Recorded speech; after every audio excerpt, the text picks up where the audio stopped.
You thought you could marry my son? Your standards don't match ours. Don't you dare dream of joining us. Anyway, the point is you're not the right person for my son. Now, leave." That's how coldly my father-in-law spoke to me. My mother-in-law joined in, saying, "You only approached Jake for money anyway." My name is Jessica. I'm 35 years old and I work for a company. Since graduating from university, I've been at the same job for years. Some of my coworkers left to start their own businesses, get married, or have children. But I stayed and devoted myself to my work every day. You might think I'm a lonely workaholic, but I'm not, because I have a boyfriend named Jake. Jake was a business partner. I thought he was a nice young man who took his work seriously. As we worked together, we started to like each other. He confessed his feelings for me, and we started dating. It's been a few years since we started dating, and now we're even engaged. But if you ask me if I'm not worried about marrying him, I have to admit that I am. He's younger than me, and I wonder if he's okay with our age difference, even though he says it doesn't matter. By the way, his father is a business owner, and Jake works for his father's company. This means that one day, Jake will take over the company and become its president. I was worried that his parents would oppose our marriage. I've been feeling uneasy about it for a long time. Of course, I was happy when he asked me to marry him, but I wondered if we could really get married. However, Jake didn't seem to mind at all. His optimism was one of the things I loved about him. He had already met my parents, and we often had nice dinners together. My parents agreed that we should get married, and they liked Jake very much. Finally, the day came to meet Jake's parents. I had been so nervous about it for weeks. Their house was spectacular, just as I expected for the president of a company. It was so big that it felt like a royal palace. As soon as we arrived, I started to worry if my clothes were appropriate for the occasion. I had picked out nice clothes, but I wasn't sure if they were good enough. I'm from a normal family, so Jake's world felt very different from mine. Jake would take me to fancy restaurants and book expensive hotels for our vacations. He thought that sort of thing was normal, but it made me feel like he lived in a different world. Even so, he never pushed his values on me or bragged about being rich. I don't judge people by their money. I fell in love with you because of your personality and inner beauty, he would say.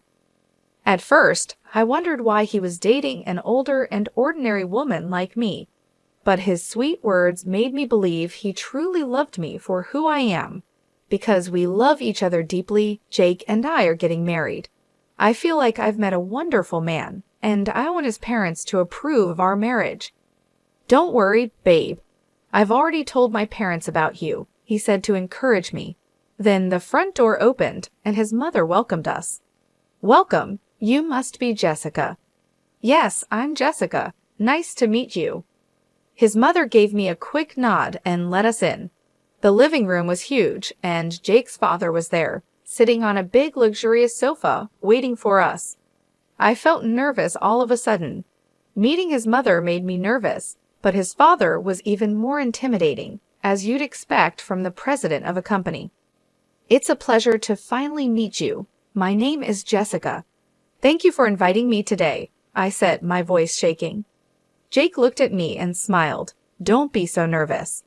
But his parents weren't smiling. They were staring at me with very cold eyes. I felt a chill down my spine. "Please sit down," his father said, pointing to the sofa. It felt like a job interview. "Well, no, excuse me," his father said as soon as I sat down. His mother agreed with him. "Hey, Mom, Dad, what are you doing?" "What do you mean, no? It's rude to say such a thing," Jake said, upset, trying to defend me. But his parents didn't seem to listen. "How old are you anyway? You look pretty old to me," his father asked. "I'm 35, I replied. "You're 5 years older than Jake. How can we accept Jake marrying an older woman like you?" His mother said. "Besides, it's already too late for you to have children, isn't it? We need someone who can give us grandchildren. I think it has to be a young woman, at least younger than Jake." I knew they would mention my age. And you're single at your age? I can't help but think you have some kind of problem. Maybe you're too difficult or have a bad personality or something like that, his mother added. Mom, what are you talking about? Jessica is a wonderful person with a great personality, Jake protested. Then why hasn't she married before? His mother shot back. Excuse me, I said. I know I'm a little older to be married, but I love my job and wanted to work hard. I've always prioritized my work over marriage. That's why I didn't get married until now. It wasn't until I met Jake that I realized I wanted to get married. I was almost overwhelmed by the pressure from his parents. I tried my best to choose my words carefully, but their attitude didn't change at all. Working harder? It's not like the company you work for is a big one. Even if you work hard and get promoted, you don't get paid much, do you? I think you should focus more on making yourself more attractive as a woman. You know, it would be nice if you put in some effort. Yes, even at your age, you can still look better. Maybe some plastic surgery would help, his father said. Honey, that's too straightforward, his mother added. I saw his parents laugh for the first time, but it was only when they were making fun of us. I was so shocked and angry that I didn't know what to say. You thought you could marry my son? Your standards don't match ours. Don't you dare dream of joining us. Anyway, the point is you're not the right person for my son. Now leave, his father said coldly. My mother-in-law joined in. You would have approached Jake for money anyway. I don't know how you fooled my son, but you can't fool us too. That's enough. You guys can say whatever you want, but it's my life. I'll decide who I marry. Jake tried to defend me. I stopped him and said, I see. I understand how you feel, but it's quite rude of you to say such horrible things to me, especially since we just met. I don't care if you're richer or not. It's not important to me. But if I were to become rich, I definitely wouldn't want to be like you. I stood up and walked out. We don't need to have any more conversations. As I left their house, his father shouted, You've got to be kidding me. Don't you dare insult us, you beggar. We'll never allow you to marry my son. I don't want to be related to people like you anyway, I said. You're such a disgraceful person. I'd like to see the faces of the parents who raised a woman like you, his father fought back. I ignored him and left their house. Their attitude was just too much for me to handle. I walked outside, frustrated. Then Jake came running after me, looking worried. Jessica, I'm sorry. I never thought my parents would say something like that. It was horrible, but maybe it's a good thing we found out now. It would have been a lot more pressure if we got married in that situation. Anyway, I'm leaving them. I'm not taking over Dad's company. I'm quitting too. You shouldn't make such a decision in a rush, I said. I'm not rushing.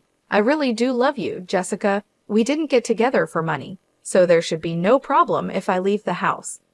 Well, that's true, but let's go to your parents' house and tell them about this, he said, pulling my hand and starting to walk. My parents were surprised by our sudden visit, but they welcomed us warmly. While having tea, we told my parents what had happened. My father listened without saying a word. Jake, your father's company is called SpaceX, right? And your father's name is Henry Cavill. Yes, but why? That's what I thought. I see. Why don't we go with you to your parents' house now? Dad, what's going on? Because they said they wanted to see her face, right? Let's go show her face then, shall we? My father isn't the type to get provoked, so I was surprised by his reaction, but he was ready to go. So we had no choice but to go back to Jake's parents' house. This time, Jake's father answered the door, not his mother. You again, I won't forgive you, no matter how many times you come back.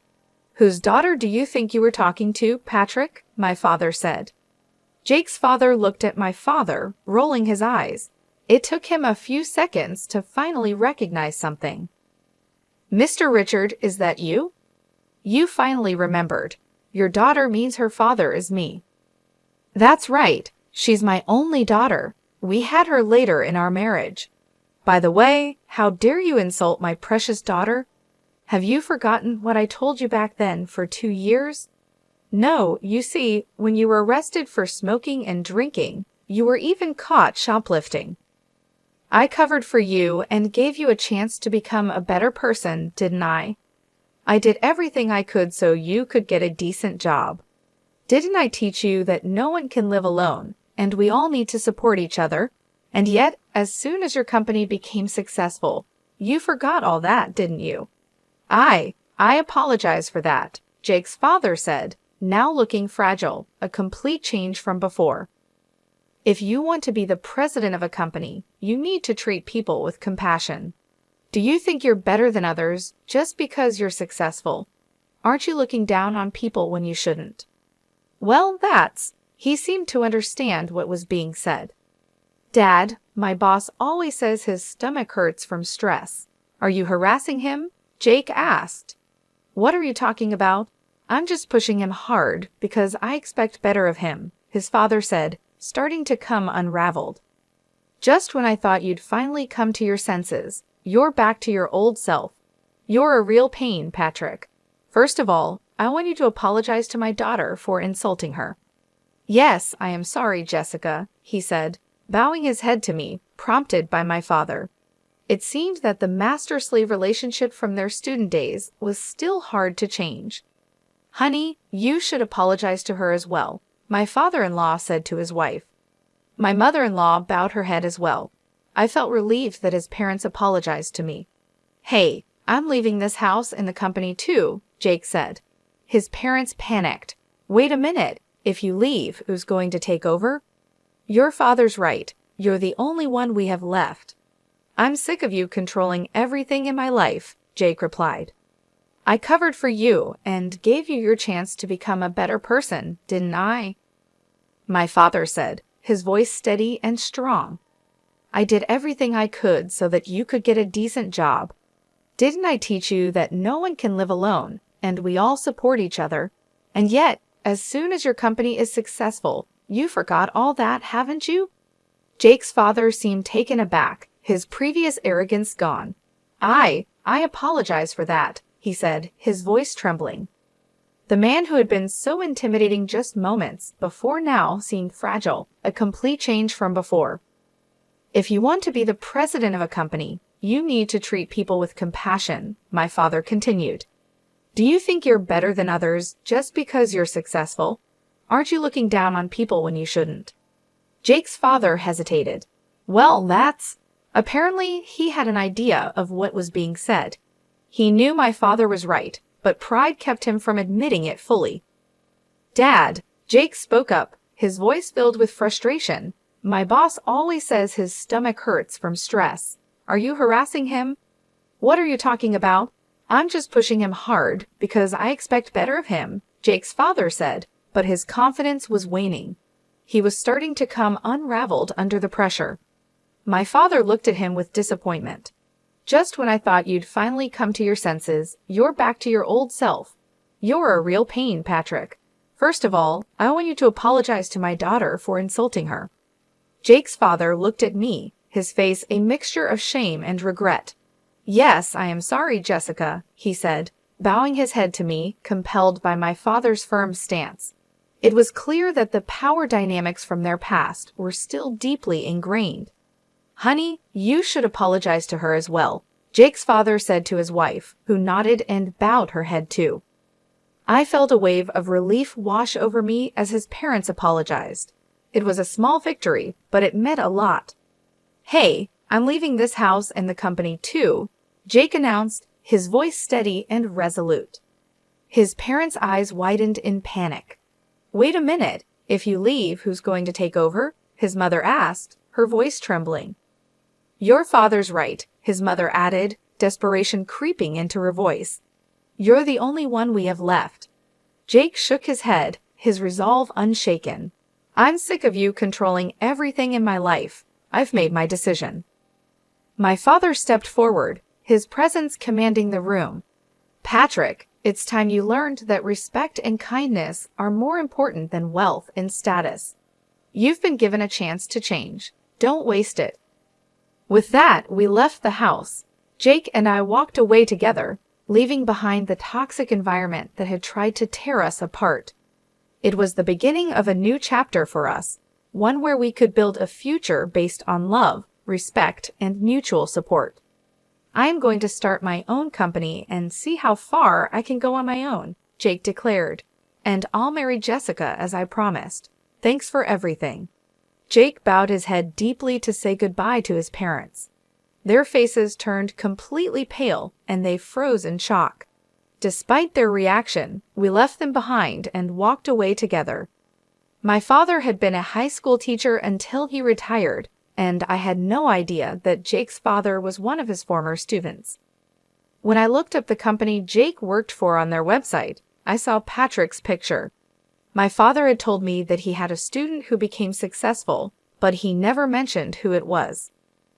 At first, my father was happy to see that one of his students had achieved something great. He always believed in hard work and integrity. You can't be blinded by money and forget what's important, he used to say. My father was a dedicated teacher, always strict about values like honesty and humility. Jake followed through on his promise. He quit his job and started his own business. I supported him while continuing to work at my own job. Jake had a natural talent for being a business owner, and his company started making a profit early on. I was proud of him and happy to see his success. We got married, just as we had planned, and became husband and wife. We lived joyfully every day, supporting and loving each other. Our life together is filled with happiness and mutual respect. As for my father-in-law, his story took a different turn. Some of his employees sued him for harassment, which caused the company's stock price to drop significantly. As a result, he was dismissed from his position as president. It was a harsh reminder that no matter how successful you are, treating people with respect and kindness is essential. Seeing how things turned out for Jake's father made me even more grateful for my own father. My father taught me the importance of humility and compassion. He was a role model who lived with integrity and dignity, and I strive to live my life by those same principles. Now, Jake and I focus on building a life together, filled with love and mutual support. We work hard, enjoy our time together, and always remember the values that truly matter. Please subscribe to our channel if you like our story. We'll see you in the next video.